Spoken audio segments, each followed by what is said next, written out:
Hello Internet, it's Matt here for the Dork Lords. If you're new to the channel, welcome. We talk about all manner of dorkly things here, whether it's sci-fi, fantasy, superheroes. We probably have a playlist about it. Feel free to check us out. Today is another in our Dork Lord of the Rings segments.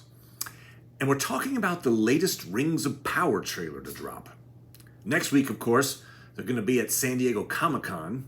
Probably more footage will drop at that point, and most of the main cast will be on a panel, so likely yet another video on the horizon. But for now, let's talk about this trailer, which in my opinion is easily the best trailer so far. There are a lot of intriguing shots, including another beautiful image of the trees of Valinor, and some evocative images of Moria, complete with greenery. They brought plant life down to those mines, those tombs.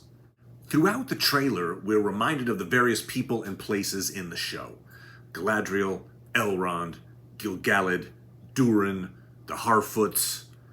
But we also get a better look at the Númenóreans, Tar Miriel, Pharazôn, Elendil, and Isildur. Interestingly, an Entertainment Weekly article came out with some additional Númenórean photos, along with an interesting caption. I've combined the caption with the photo for reference. A couple of things of interest here. First, Pharazôn and Miriel are not married yet. She's the Queen Regent, suggesting that her father has died. And Pharazôn is her advisor. In the books, Pharazôn married Miriel, his cousin, the rightful queen, the same year that Miriel's father, Tar Palantir, died. So that scenario has obviously changed. Also, we see two new characters in this photo who do not appear in the books. Pharazôn's son, Kemen, and Elendil's daughter, Eärien. I'm calling it now. Good luck surviving the series for those two characters. Put some red shirts on them. Yeah, Pharazôn decidedly does not have a son in the books. We also get this image from Entertainment Weekly that clarifies an image from the trailer. Here's the image from the trailer. Two characters riding on a beach. The photo from the article shows us that it's Galadriel riding with Elendil, almost certainly on Númenor. So this confirms that Galadriel is going to be shipwrecked along with Halbrand, and together they're going to wind up in Númenor and brought before the royal family. This is Halbrand, and you can see the Númenórean court behind him.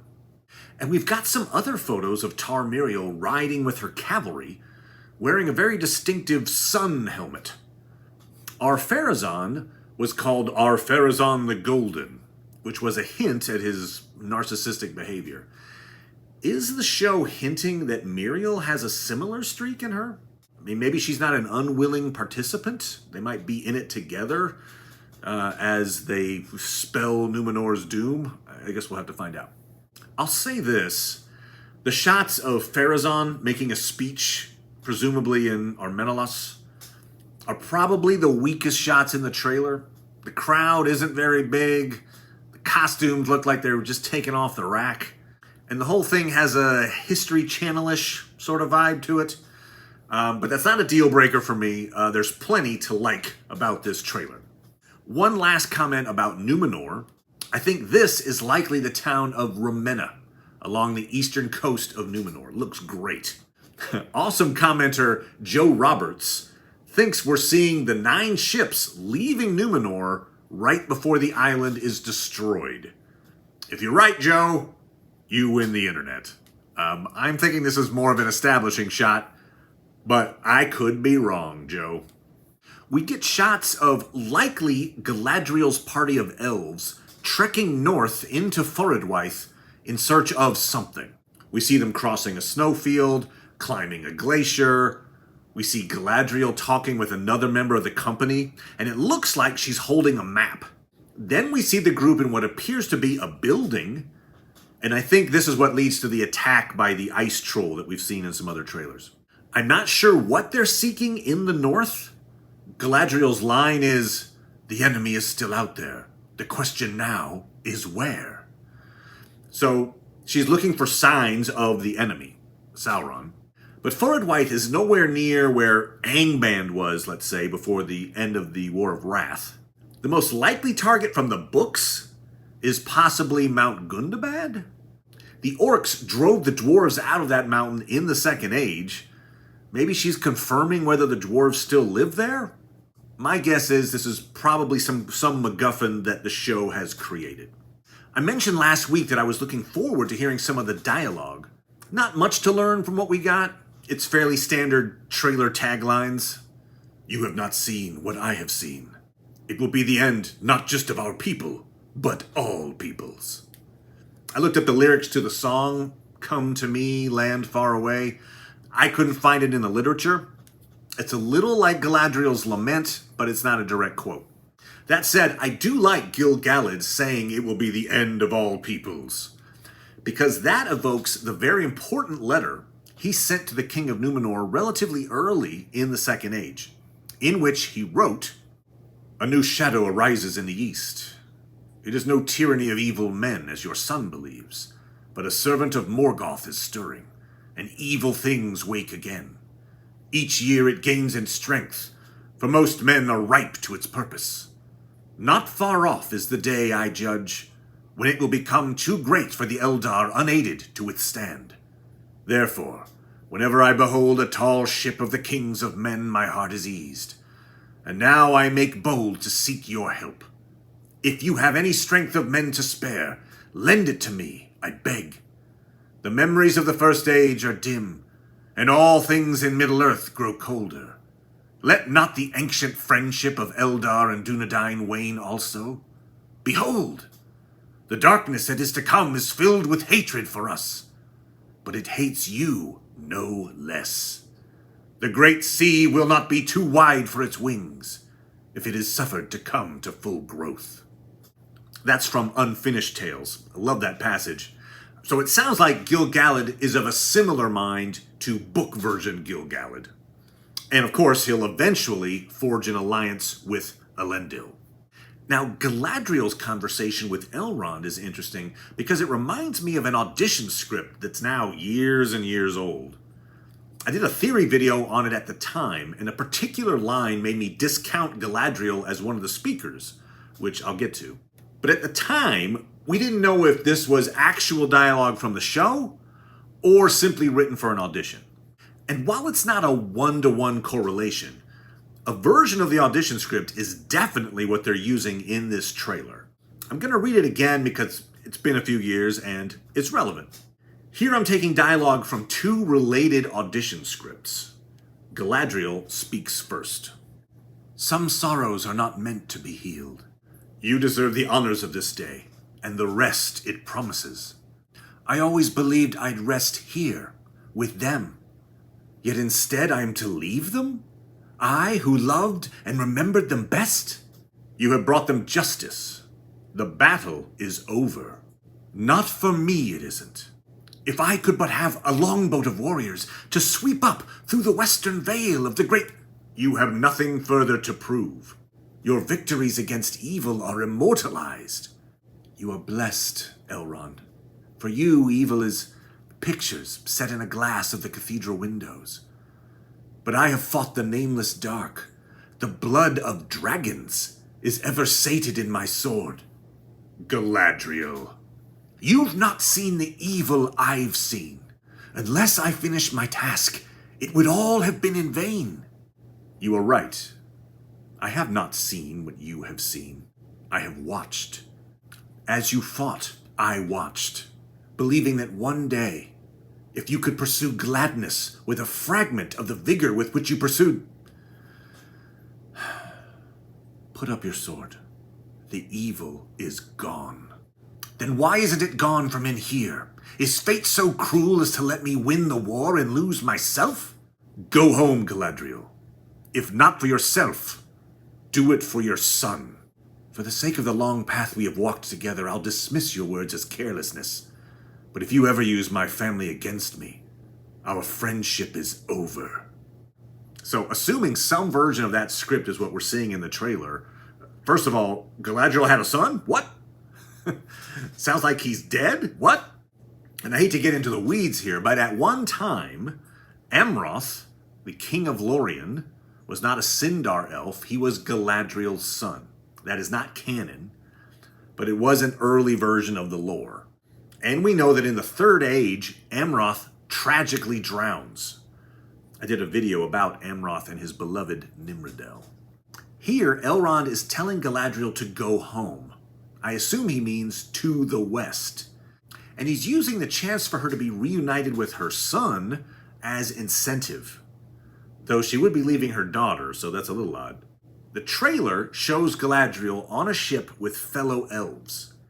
I think the sequence of events is Galadriel heads north to find evidence of Sauron, finds a hint of his evil but no proof, is told to return to the west, gets on a boat, it capsizes in a storm, she rescues Halbrand trapped in the same storm, they get picked up by the Númenórean navy and brought to Númenor. I think all that happens within the first 2 episodes. Note Galadriel says the blood of dragons is ever sated on her sword. There's only a few battles that involve dragons, which brings us to the image of her standing ash-covered in a fiery red landscape. The EW image is better because we can see a dead horse in the background as well. I'm thinking the show is placing Galadriel at Dagor Bragollach, the Battle of Sudden Flame. That battle featured Glaurung, father of dragons, and 2 of her brothers, Angrod and Eidnor, were killed in that battle. But that brings up this image, which I don't think is connected to the shot of ash-covered Galadriel. And this is the most evocative image in the trailer. What is it? I don't know. I've heard a lot of conjecture. Some think it's also Dagor Bragollach. I don't think so. These people are sinking into a deep body of water right next to a series of burning towers. I don't think there's a large enough body of water near Angband to explain this. I've also heard that it might be the downfall of Númenor. But that person in the foreground has been stabbed with a spear. There is a combat going on, as opposed to divine justice. A case can be made for the first kinslaying at Alqualande, at which Galadriel was present. But why would the tops of the towers be on fire? Feanor eventually burned the ships after he reached his destination, but he needed those ships. That's why he was fighting. I don't think he would have set fire to the harbor. So I think we're left with 2 options. Either it's the cataclysm at the end of the War of Wrath, where Beleriand disappeared under the waves.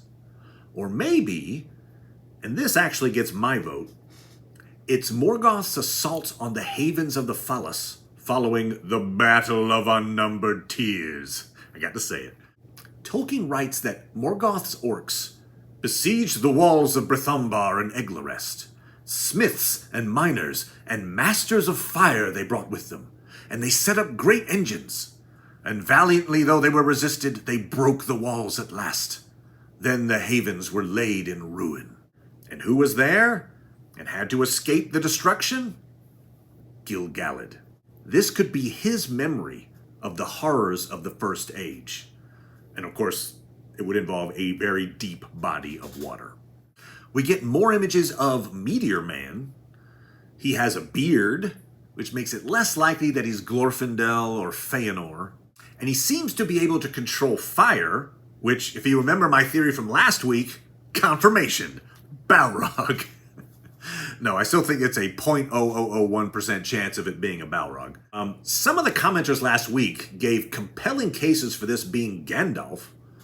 He does have an association with fire. He eventually wields Narya, the Ring of Fire, and he has a strong affinity for and relationship with hobbits. It's a reasonable theory, though I think Sauron is still the best bet. The flames actually look like the eye of Sauron as they die out. Quick note on the Meteor Man mystery. I really hope this isn't a season-defining plot arc. A lot of modern shows use the mystery box strategy for storytelling. And it's not really emblematic of Tolkien's style. He actually started a sequel to The Lord of the Rings, wrote a few pages, and stopped. And in a letter, he explained why. I think the letter shows his opinion about mystery box style storytelling. I did begin a story placed about 100 years after the downfall of Mordor, but it proved both sinister and depressing. I found that even so early, there was an outcrop of revolutionary plots about a center of secret satanistic religion. I could have written a thriller about the plot and its discovery and overthrow, but it would be just that, not worth doing. The discover the mystery type plot, obviously not something Tolkien cared for. So I hope the Meteor Man mystery is a subplot, not the plot. I know I've been going on a bit here. It's amazing how long I can talk about a 2.5-minute trailer. But I have to talk about this image. A series of elves holding up their swords in a ritualistic way against a night sky. Now, this could just be a random set of elves giving Galadriel a send-off in the Second Age. But my first thought, and probably the first thought of any book reader, was the Sons of Feanor. Is this the Sons of Feanor taking part in their dad's terrible oath? It sure looks like it. And since the oath was taken after the trees were destroyed and before the sun and moon rose in the sky, the story background fits. If this is the Sons of Feanor, it probably appears in the "How did we get here" opening montage.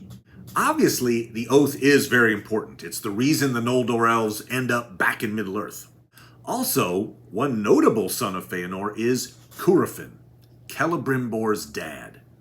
And that legacy from Feanor to Curufin to Celebrimbor is crucial to understanding Celebrimbor's motivations. But in chatting about this scene with commenter Kevin Neighbor, we both came up with the same theory at the same time. First, let me point out that an image of the elven villain Adar was released recently. And if you close in on his armor, you get the same 8-pointed star motif that you see on Galadriel's armor. It's not exactly a Feanorian star, but these are both Noldor elves. We also get this image of him in the trailer, leading an army of orcs across a bridge in the mountains. I'm wondering if they're attacking the watchtower that we saw Arondir in the last trailer. The rumor is that Adar is one of Galadriel's brothers turned evil for some reason. I'm not a fan of that plot line if it's true, and I would be very disappointed in the show if Adar turned out to be Finrod. That would be a punch to the gut of Tolkien's mythology. But, as I mentioned, Kevin and I hit on another theory. What if Adar isn't Galadriel's brother, but her cousin? I actually had a question about this character in my mini-topic video a few weeks ago, and this answer never occurred to me. Not all of the Sons of Feanor died in the First Age. One of them stole a Silmaril after the War of Wrath, killing more elves in the process, felt the pain of the Silmaril due to his moral failings, threw the stone into the sea, and wandered along the shores in his grief. That's right, Adar could be Maglor. We never learn his fate after he throws the stone into the sea. His future is an open book. Plus, you have the added storyline that after assisting with the third kinslaying, Maglor raised young Elrond for a time. Elrond would have strong memories of Maglor/Adar. So I ended the last video with the wacky Balrog theory. I end this video with a slightly less wacky, but still unlikely, Maglor theory. So there you have it. Thanks so much for watching. I really appreciate it. And I'll see you next time.